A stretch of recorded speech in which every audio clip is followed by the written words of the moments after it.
James. Okay, Corne. James, when you're ready. Okay. Good afternoon, everyone. Good afternoon. I'm James Corne. One thing that we all have in this room in common is that we are all investors of our time, investors of our energy, and also investors of our money.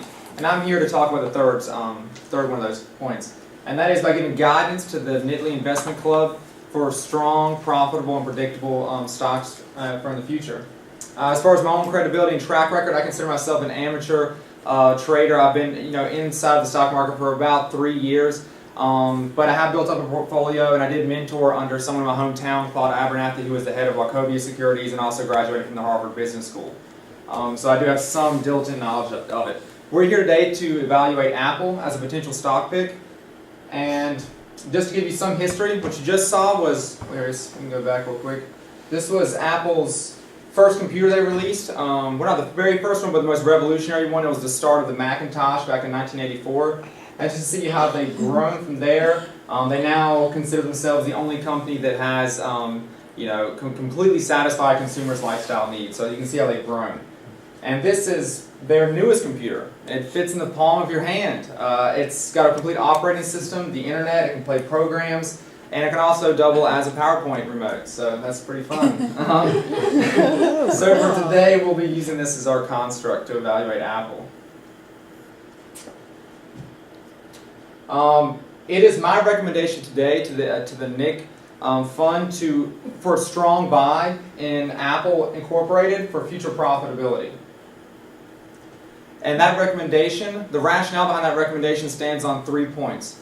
First, that Apple enjoys high profit margins and zero debt. Second, Apple's brand is growing and their product line is getting more robust.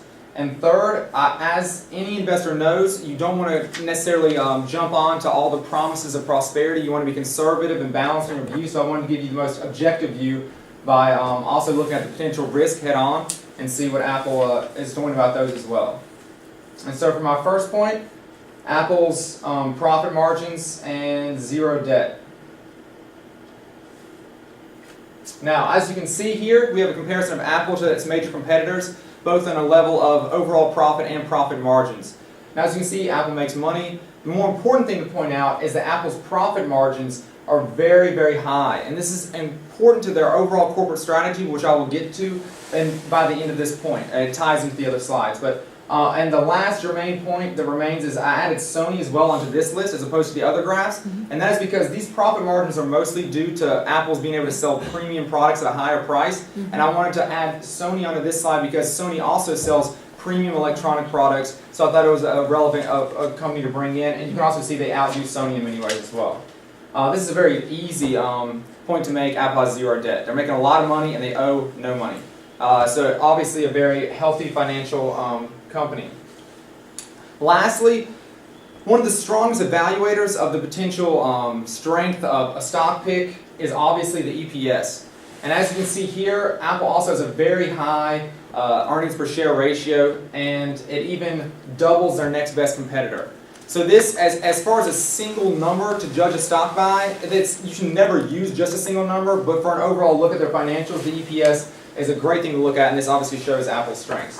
Now, as investors, this relates back to us because Apple's overall corporate strategy relies heavily on R&D, and as these financial charts show, they can take those high profit margins and zero debt and invest them heavily into R&D to create these innovative products that awe and excite the world. And I'll get into my next point about how that relates directly to their stock price and how we will make money as investors.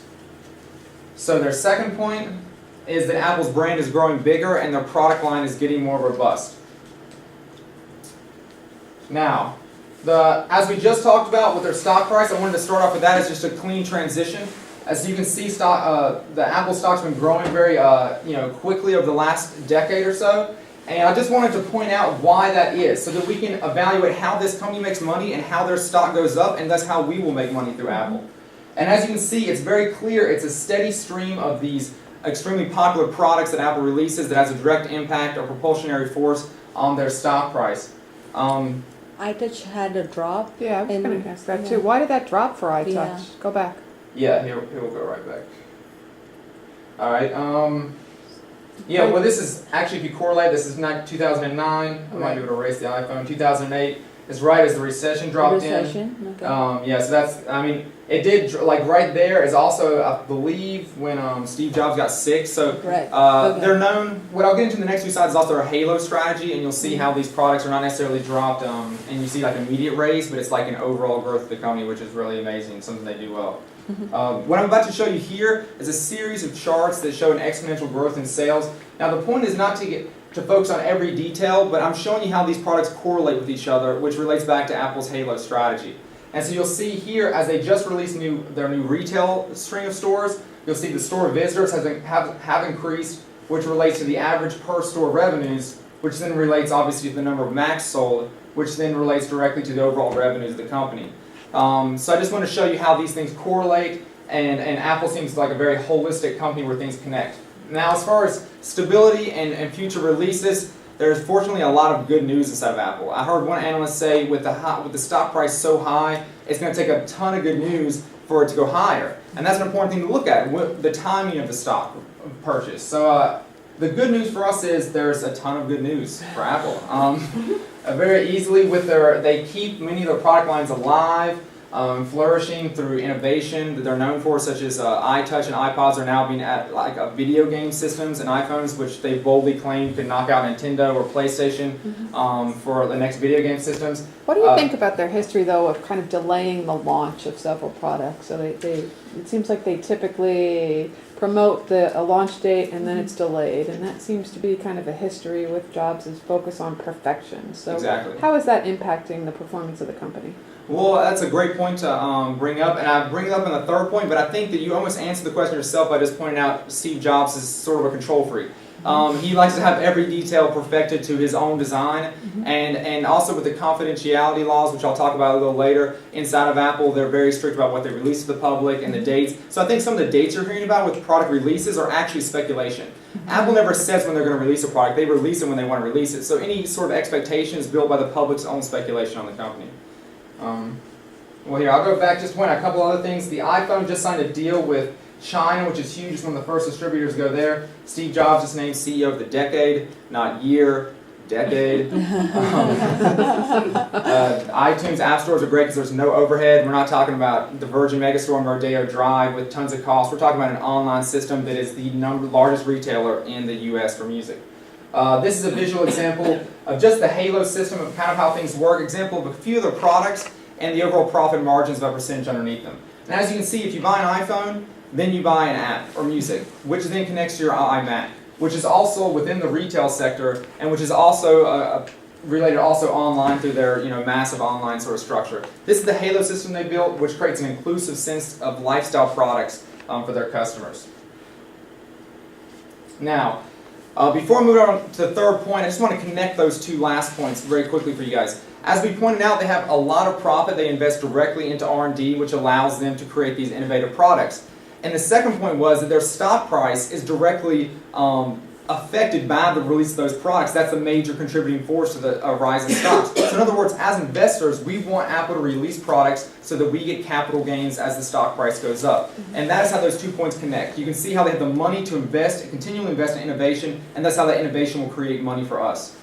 And lastly, I want to be very conservative and balanced in my view and point out any risks that Apple has.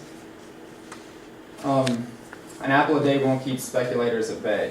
So the first is that their growing market share within all of computers has been growing very steadily ever since Windows Vista, and people say that Windows 7 might put a stop to that.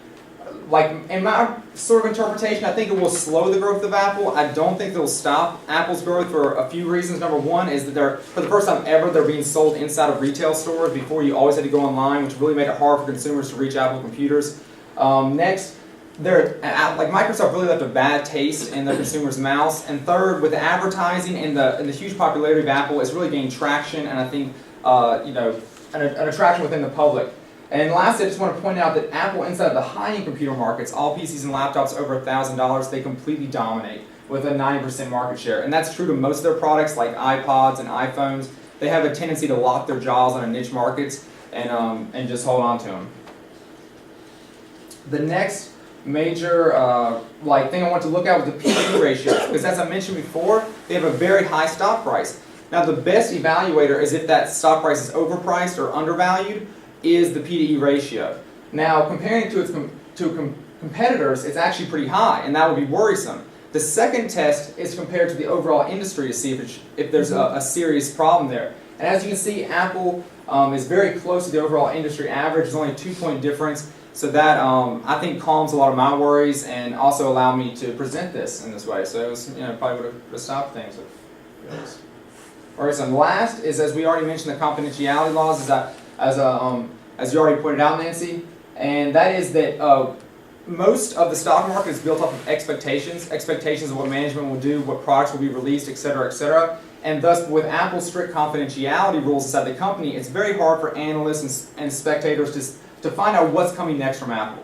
So I just wanted to calm some of the nervous squeals that they are going to continue to release products by pointing out a product that is inside the industry. It's been named as probably going to be like a game changer. It's going to be a gigantic revolutionary product. It's Apple's cleverly named tablet PC or tablet computer named Gizmo.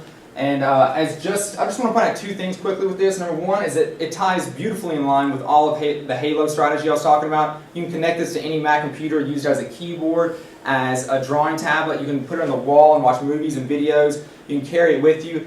But more importantly, the second point is that Apple is #1 inside of education, universities, grade schools. They're saying this could destroy textbooks within like 5 to 10 years. They think that all students, with their leverage inside the educational systems, that they're slowly going to integrate this to where all your textbooks and materials will all come on this tablet unit. So as far as the possible potential profitability of this is gigantic, people are saying. And with that, I wrap things up, and I want to thank all you guys and just reiterate my points for a strong buy recommendation with Apple for future profitability. And those 3 points are Apple's high profit margins and zero debt, which give that competitive advantage, fiscal competitive advantage over their competition in the industry. Second, Apple's growing bigger and more robust over time, as you've seen the history, and it continues to go on that trend. And lastly, even though you should always look at the risk of a company, I think that the potential here for profitability greatly outweighs those risks. And so with that, thank you. And does anyone have any questions? How did you do that?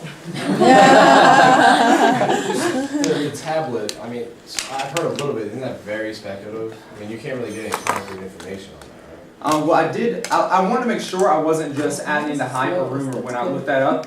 There was a lot of speculation, say 6 months ago. It's gotten more confirmed. I think PC World, I saw an article where it was confirmed. More importantly, I talked